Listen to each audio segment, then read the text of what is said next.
In 1958 I was 13, and the land around our rancho kept secrets, the way dry soil keeps heat. El Sequillo sat in Sinaloa, where the road was only dust and stones, and the nearest town felt like a different world. My father Rogelio and my grandfather Don Arnulfo raised cattle, so our days were measured in fences, mended, troughs filled, calves counted. My mother Marisol was pregnant that year, careful with every step, one hand often resting on her belly as if she could steady the baby inside. My little brother Feven was 5, all knees and dust, the kind of kid who could turn a stick into a sword and a rock into treasure. The first time I saw the woman, it was midday, the kind of bright that makes every shadow look thin.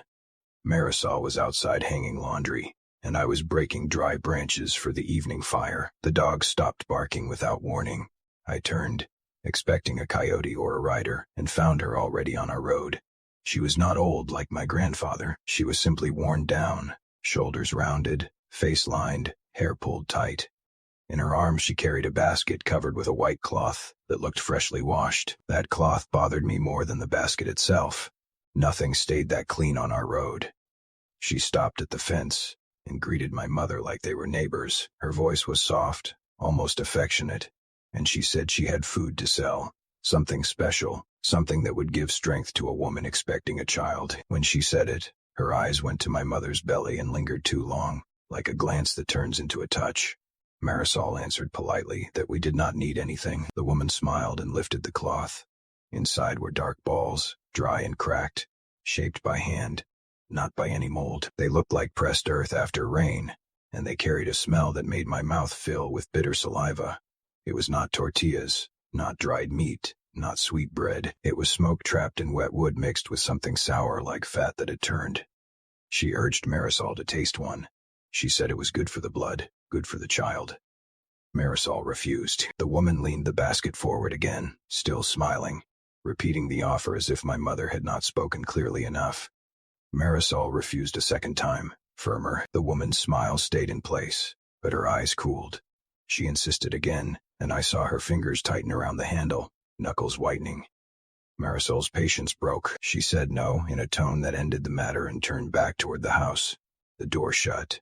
Not slammed, not theatrical, just closed. Final. Through the window, I watched the woman lower the cloth. She did not look embarrassed. She looked like someone counting. Before she walked away, her gaze went to our doorstep, not to the window, not to my mother. The look lasted only a second, but it left a weight behind, as if the door had been measured and judged. Then she turned and walked back into the glare until the heat swallowed her. That evening Marisol told Rogelio and Don Arnulfo what had happened. Rogelio shrugged and said not to buy food from strangers.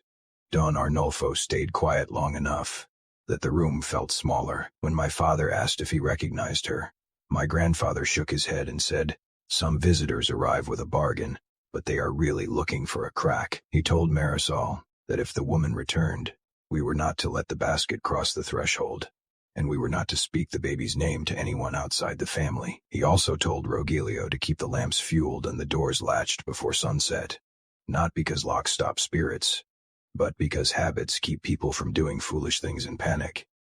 I asked why. Don Arnulfo looked at me the way he looked at cattle when one started limping, like he was deciding how much truth a boy could carry. "Names or handles," he said. "If you give one away, someone else can pull." Don Arnulfo did not like to explain things twice, but that night he gave me a piece of the old talk that men share when the fire is low. He said there were women in the Sierra who lived by grudges and bargains, and they never asked for permission the way decent people do. They tried to make you accept something first, a bite, a gift, a word, because acceptance was a doorway. After that, they could walk your dreams, lean their weight on your animals, even press their hands where a baby was growing. He told me how they were rumored to travel as owls or dogs or shadows, and how they left signs like shed skins to map a path. In the Pueblo people whispered about a widow named Sabina who wandered the ranches with a covered basket, selling food no one could name. My grandfather said he did not know if it was the same woman, but he knew the rule: never take what comes unasked, and never let an offering touch your doorstep. I tried to laugh it off later, telling myself my grandfather was superstitious, like all old men out there, but the dogs had gone silent when she appeared. and that silence kept coming back to me at night. 3 days later, I found the first snake skin near the wash basin. It lay pale and papery the length of my arm. Before lunch, I found more by the chicken coop and beside the kitchen door. Snakes were common in the brush, but they did not shed like that in open places around a house, scattered as if someone had tossed them by hand. Rogelio said it was the heat and the wind. He said snakes were always crawling around, and I only noticed now because I was nervous. It was an explanation a person could repeat until it sounded true. Don Arnulfo did not argue. He handed me a shovel and told me not to touch the skins with my fingers. We carried them to the barranca behind the corrals and burned them. The smoke did not smell like dry scales. It stung like something that had been alive and should not have been burning. Marisol stood at a distance, crossing herself, whispering a prayer too low to hear. That night, after Ivian fell asleep, the air in the house felt thick.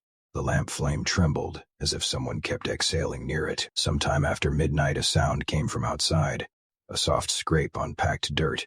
Then a steady step, slow and patient. It moved around the house in a full circle. Then another. Marisol said, "It must be an animal, maybe a dog looking for scraps." Rogelio reached for the lamp, but Don Arnulfo caught his wrist and shook his head. My grandfather's voice was a rough whisper. "If something wants you outside, it wants you where it has space." We stayed in the dark, listening to the footsteps draw a ring around us. My heart beat in my throat. Just before dawn, the steps stopped, not fading away, but ending cleanly, like someone deciding the measurement was complete. In the morning, the yard looked ordinary until I walked toward the door and saw a line of snakeskins laid along the path from the road to our threshold. Not scattered now, placed. We had burned everything we found, and yet these looked fresh. Rogelio stared longer than he should have. He finally said, too quietly, that maybe we missed some. Don Arnulfo poured a thin strip of coarse salt at the base of the doorway and told my mother to keep the holy water close. No one said the woman's name, but we all heard it in our silence. The next week, the rancho began to feel like it was listening. The dogs quit barking and crawled under the house, whining low. The chickens packed into one corner before dusk and went still. The cattle bunched up at the far end of the pasture, as if avoiding an invisible boundary. Every explanation Rogelio offered sounded less convincing as the days stacked up. Rogelio bought a young sow for the end-of-year fiestas, a big coachie with a pale patch on her forehead. She was so calm that Ifian treated her like a pet. She followed him for scraps and grunted as if answering jokes. I even caught myself believing the rest was only nerves. 2 days later, the coachie stopped being herself. She began standing in the yard, head low, staring at the fence where the road ran past. She did not move when I clapped her through a pebble near her hooves. At night, she paced in slow loops, scraping the ground in a rhythm that echoed those circling steps. The dogs avoided her without making a sound. Rogelio blamed the heat. Marisol did not reply. She kept Ifian inside after sunset and locked the door earlier than usual. Don Arnulfo started making rounds before dawn, lamp in one hand, machete in the other, not to chase the night, but to show whoever watched us that we were awake. One afternoon, I sat on the corridor sharpening an old dagger my grandfather had given me. The metal rasp against river stone was steady and comforting. Ivian played nearby in a small wooden corralito. We used to keep him from wandering to the road. He pushed his toy truck through dust and made engine noises with his mouth. The air was still, and I let myself believe nothing would happen. The coachie came in fast. Boards cracked as she shoved into the corralito, I first thinking she wanted to play. Then her head snapped down and she grabbed the back of his shirt in her mouth. She yanked him off his feet and dragged him like a sack. Dust sprayed as his fingers clawed the ground. The coachie shook her head, not in panic, but in purpose, and her eyes looked fixed and glossy, like she was following a signal only she could hear. I ran, dagger in hand, and threw it at her back. The blade struck and bounced away. The coachie squealed, but did not release. I grabbed Ivan's arms and pulled until my shoulders burned. She pulled harder, and I felt myself sliding toward her, my boots carving lines in the dust. Ifian's face was smeared with dirt and spit. His mouth opened and closed, no breath coming, and that sight turned my limbs to ice. Rogelio's shout cracked the air. My father came running from the corrals, with a horchata raised like a spear. He drove the tines into the sow's back with a force that made the handle jump. The noise she made was wrong, too sharp, too angry, like something inside her had been caught. Her jaws opened, Ivian fell hard, and then sucked air in a sob. I scooped him up and stumbled backward. Marisol burst out of the kitchen with wet hands and hair loose, her face already collapsing. She dropped to her knees in the dirt and crushed Afif into her chest, rocking him while prayers spilled out of her mouth between gasps. The Kochi thrashed, snapping at empty air, trying to twist away, but Rogelio kept the Horcada pinned in. Blood soaked the dust and darkened fast. Don Arnolfo arrived, drawn by the screams, and looked at the sow with a cold focus that made my skin prickle. He said quietly, "That animal is not choosing." Then, he looked at Rogelio. "Do not make room for mercy." Rogelio held pressure until the sow weakened, and went still. When the body finally stopped moving, the yard did not feel relieved. It felt alerted, like a bell had been rung. No one wanted that meat. Rogelio and Don Arnolfo dragged the carcass to the barranca and buried it deep. Marisol would not let the dog sniff the dirt. "If something moved her, it can move what she becomes," she whispered. After the sow, the trouble began to arrange itself. A calf was found down in the pasture with no wound and no sickness, tongue hanging, eyes wide as if it had been startled to death. Chickens went silent at night, and in the morning, two were lying side by side as if placed. The roof tin took to making noises after dark. Not the light scurry of an animal, but a heavy run, a stop, then a slow drag like nails. Each time Rogelio lifted the lamp, the sound ended instantly, as if whoever made it knew the moment light touched the ceiling. A compadre of Don Arnolfo visited to borrow a tool and found us tight and quiet. Rogelio described the sow as heat sickness, and the calf as bad luck. The compadre crossed himself and whispered that when snakeskins show up where they should not, someone is drawing a path, not leaving trash. When a bruja wants in, he said, she tests the animals first. They do not know how to refuse. That night Marisol hung a palm cross above the door and set holy water on the sill. Rogelio watched her do it, jaw tight. He said we were not going to live like frightened children. Don Arnolfo answered without raising his voice. "Fear is not childish. It is a warning that grew teeth." In the third week, my brother became the target again. I even tripped near the corridor on a stone and fell. It would have been nothing, a scraped knee, a quick cry. Instead, his body locked and began to jerk as if the ground had grabbed him. Foam gathered at his lips. His eyes rolled back. Marisol screamed until her voice broke. I held Ifian's head so he would not crack it against the dirt while Rogelio ran for the truck. Don Arnolfo ordered movement with the cold urgency of a man who knows seconds matter. They wrapped Afivan in a blanket and drove toward a nearby pueblo to find a curandera. Marisol went with them, one hand pressed hard to her belly. Rogelio told me to stay at the house. "If something is circling us," he said, "Simone must keep the lamp lit." When their truck vanished into dust, the rancho felt hollow. The dogs crawled close, whining low. I lit the oil lamp early and sat at the table with my dagger near my hand. I told myself the woman with the covered basket was just a seller who had taken offense. I told myself the strange had ordinary roots. The words sounded thin even inside my head. Near dusk, footsteps came on the road and stopped at our fence. Through the window I saw the same woman, basket in her arms, white cloth folded over it like a flag. The name from my grandfather's story rose in my mind, Sabina. My stomach dropped. She called my name without asking who I was. She said Julian, as if she had learned it by tasting it. The dog shivered. She said my mother had insulted her kindness. She said she had brought help for a pregnant woman and been thrown away like trash. She told me I could fix it by accepting what she offered. "You do not have to eat," she added. "Only take. A hand that refuses stays empty." The smell slid through the cracks around the door, wet smoke and sour rot. I remembered Don Arnolfo's warning about the threshold. I said no, louder than I meant to. Sabina's face remained calm, but her eyes sharpened. She lowered the basket and struck it once against the dirt beside our doorstep. Hard, like a stamp, the lamp flame bent toward the door. For a moment, my legs felt heavy, as if the floor wanted to keep me in place. She muttered something that was not Spanish, not even shaped like Spanish, and then lifted the basket again and walked away unhurried, disappearing into the dark. When my family returned after midnight, Ifian was weak but breathing normally. Marisol said the curandera had prayed, passed herbs over him, and cracked an egg into a glass to read what was clinging. Don Arnolfo asked what happened while they were gone. When I told him, he nodded once and said, "Now she has touched your ear.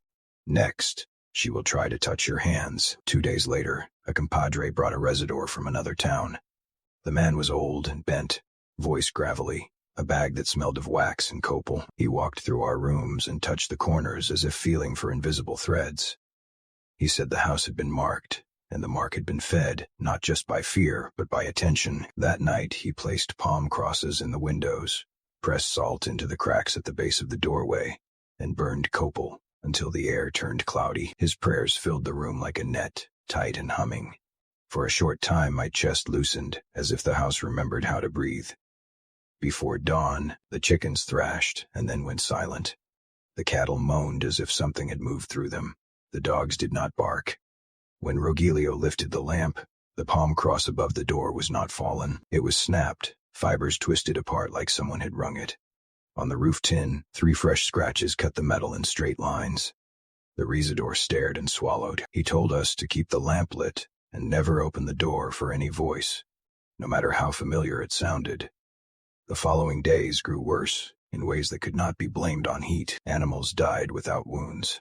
Chickens were found lined near the fence as if arranged for counting. Rogelio stopped trying to explain. He worked in silence and slept with the horchata within reach. Marisol began to weaken. She woke sweating, saying she dreamed of the woman standing beside our window, smiling like a neighbor. In daylight, Marisol moved carefully and held her belly as if guarding it from fingers. One afternoon, she fainted at the wash basin. When she woke, she whispered that she felt a push between her shoulder blades, like hands shoving her toward a drop. Don Arnolfo looked toward the road and said, "She wants you unsteady. She wants you to fall into her reach." The night the bruises appeared, I still taste the fear when I think of it. Marisol woke screaming, clutching her stomach, saying something was pulling from the inside. Rogelio lit the lamp, and we saw dark marks blooming across her skin, finger-shaped and deepening as if invisible hands were squeezing harder. I sobbed into my mother's skirt. Don Arnolfo gripped his machete so tight his knuckles turned white. In the 4th week, the pounding arrived like a decision. Something struck the wall, then the roof, then the door. The blows moved around the house in a pattern, as if several hands were taking turns. Rogelio stood with the horchata. Don Arnolfo sat by the door with his machete across his knees. Marisol prayed with her voice, scraped raw. I held IV in and tried to breathe quietly, as if sound itself could attract the blows. The latch rattled so hard the frame shook. Rogelio opened the door, because the wood would have split if he did not. Dosabina stood there without the basket, smiling like a guest. Don Arnolfo raised the machete and told her to leave. She tilted her head and made a sound that was not quite laughter and not quite a hiss. Then she was gone, simply absent, like a blink with the wrong ending. After that, the house began to betray us from inside. Ivian woke crying that someone had pulled his blanket away. Under the lamp we watched his small body slide across his mat toward the doorway, as if an invisible hand had hooked his ankles. Rogelio grabbed his legs. I seized his arms, and Don Arnolfo planted his boots and pulled. The force released all at once. Bruises circled. Ivisan's ankles, dark and clean, like rings. Don Arnolfo looked at the marks and said, "She is learning what hurts you most." Rogelio kissed Afifan's forehead and held him close until dawn. The next night the cattle erupted. Rogelio and Don Arnolfo ran out with lamp, horchata, machete. From the window I saw a deer inside the corral, far too large. Antlers spread like dead branches. Its eyes shone with a steady awareness that made my stomach twist. Rogelio lunged. The deer struck and dropped him. Don Arnolfo slashed a front leg and the creature screamed. Inside that scream I heard a woman's amusement, dry and cruel, as if it enjoyed the fight. Rogelio drove the horchata into the deer's side, and the thing dragged him through dirt. Wire snapped. Cattle fled into the brush. The deer leaped the fence with an impossible agility and vanished into the monte, leaving behind a stench like burned hair and wet earth. Rogelio came back inside, scraped and bleeding, breathing hard, eyes fixed on the window. He sat with the horchata across his knees and said, "It can wear whatever it wants." Don Arnolfo answered, "It wears what brings you out. Do not hand it that." The night after the deer, the window beside our table exploded inward. Glass scattered across the floor. Dua Sabina climbed through the frame as if it were made for her, her body moving too smoothly, too certain. Her eyes burned in the lamplight. Rogelio thrust the horcata. She slipped aside with a speed that did not belong to bone. Don Arnolfo swung the machete and the blade grazed her arm. She shrieked and lunged toward Marisol. I stepped between them and felt a shove slam my chest. I hit the wall and lost my breath, the world flashing white. Marisol cried out, one hand on her belly, the other reaching for Ivy, and Rogelio caught the woman with the horcata. The tines bit into her side. For a heartbeat she looked human, teeth bared, expression hungry and delighted. Then her body folded wrong, joints bending where they should not, and in the blink of the flame she was a huge black dog, shoulders high as a calf, mouth full of wet teeth. It snapped at Rogelio and knocked him down. Don Arnolfo hacked at it, but the dog flowed away from the blade like smoke, remembering fur. I grabbed a chair leg and struck its ribs. The impact felt like hitting wet sand. The dog turned its head toward me, and its eyes held a calm mockery that made my blood go cold. Rogelio shoved the horcata up and drove a tine into its neck. The creature howled and thrashed, slamming into the wall. The lamp flame bent hard, and the room filled with a smell like scorched hair, mixed with wet smoke. The dog blurred, stretching into a shadow that climbed the walls and ceiling at once. Too wide for a body, too hungry for a shape. Don Arnolfo shouted for Rogelio to keep pressure, not to let the tines slip. Rogelio braced the horcata and did not let go. Marisol prayed with both hands, pressed over her belly. Ivian cried into her skirt. I held him and felt his heartbeat hammering. The shadow writhed, and for an instant, the room dimmed as if the night had stepped inside. Then it tore free and vanished. Silence fell. Glass glittered. Blood smeared the wall. The air reeked of wet smoke and something sweet, like fruit gone bad. Don Arnolfo stood with the machete hanging at his side and said, "We are breathing, but we are not safe." Rogelio answered, "Then we stop trying to be safe. We make it regret coming close." By daylight, the house looked like a place that had been chewed. The window was broken, the table splintered, scratches cut the roof tin, and blood had dried in streaks. No one argued anymore about what we were facing. Don Arnolfo became quiet in a way that felt like planning. That afternoon, my grandfather told Rogelio we would make a boundary that did not depend on anyone else showing up with prayers. We would not chase her into the Monte. We would make our ground harsh for her. A boundary is not a charm, he said. It is a decision you defend again and again. We gathered dry branches of pirul and stacked them around the yard. Rogelio hauled sacks of coarse salt and poured it at every entrance, thick enough that the grains looked like small teeth. Don Arnolfo built a circle of embers around the patio, feeding it slowly until it glowed, leaving no gap wide enough for a foot to slip through. Marisol watched from the doorway with IV and pressed against her leg, her face pale but steady. When night fell, the rancho held its breath. Even the insects went quiet for long stretches. The lamp flames trembled. Rogelio stood near the window with the horcata. Don Arnolfo sat by the door with the machete across his knees.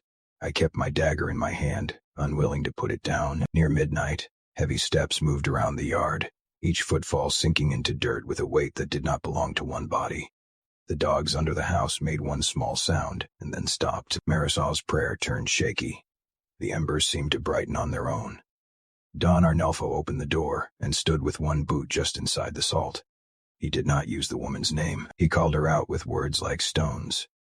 Rogelio stood beside him, horcata angled down. At the edge of the yard between the trees, Dua Sabina appeared. In the lamplight, her face looked ordinary for a heartbeat, a tired traveler with deep lines. Then her eyes caught the light, and I saw a hunger there that did not belong in a person. She smiled as if our fire was a joke. She stepped toward the circle. The embers flared, throwing heat outward. She hesitated. A thin, furious squeal slid from her throat. She tried again, leaning in, testing. The smell of burning pirul rose sharp and bitter. Rogelio slammed the horchata down at the edge of the circle, and sparks jumped. The woman recoiled as if struck. Her outline flickered, unstable. For a moment she looked like the deer, antlers rising. Then she looked like a dog, shoulders swelling. Then she was only a shadow with a grin. She paced along the circle, searching for weakness. Each time she leaned in, the embers surged and the salt gleamed. Don Arnulfo raised the machete and spoke in a voice I had never heard from him. Not prayer, not threat, but command. "This yard belongs to the living," he said. "Carry your hunger back to the brush." The sentence landed heavy, and even Rogelio looked at him, as if surprised by his certainty. Dua Sabina's smile collapsed. She hissed, and the sound had too many notes, like several mouths at once. She lunged toward one spot fast, trying to beat the heat with speed. The embers answered, roaring up, and the heat slammed outward. She jerked back, and the shadow that was her stretched thin, snapping like cloth. Then she turned and vanished into the monte, leaving behind a faint stink of wet smoke and soil. The yard stayed still after she left. The embers cooled slowly. The insects returned in cautious chirps. Don Arnulfo stared into the trees and said, "We did not end her. We taught her the cost of stepping close." A month later, Marisol gave birth. The baby arrived small but breathing, and that first cry loosened something in our house that had been clenched for weeks. Don Arnulfo did not wait for seasons. He sold what he could, and told Rogelio we were leaving El Sequillo. No one argued. A place can be home, and still be wrong for you. We moved to a community where the road had more neighbors and the nights held different sounds. For a while I slept without counting footsteps. Ivan laughed again. Marisol's color returned, though she never stopped flinching at sudden knocks. Years later, men passing near El Sequillo told stories. They said the old house still stood empty, roof sagging, walls stained by sun. They said some nights a weak lamplight flickered inside as if someone still sat at our table. Others swore they heard a deep bramido rise from the barranca and cut off abruptly like a mouth being covered. I do not know what remained there after we left. I only know what my grandfather told me as our truck rolled away, his eyes forward, his voice steady. "You can move your body," he said, "but do not move your rules." I asked, "Which rules?" He answered without turning, "Do not accept what you did not ask for. Do not let a stranger set their offering on your ground, and then pretend it is harmless. And if someone calls your name like they have been holding it in their mouth, do not give them the rest of you.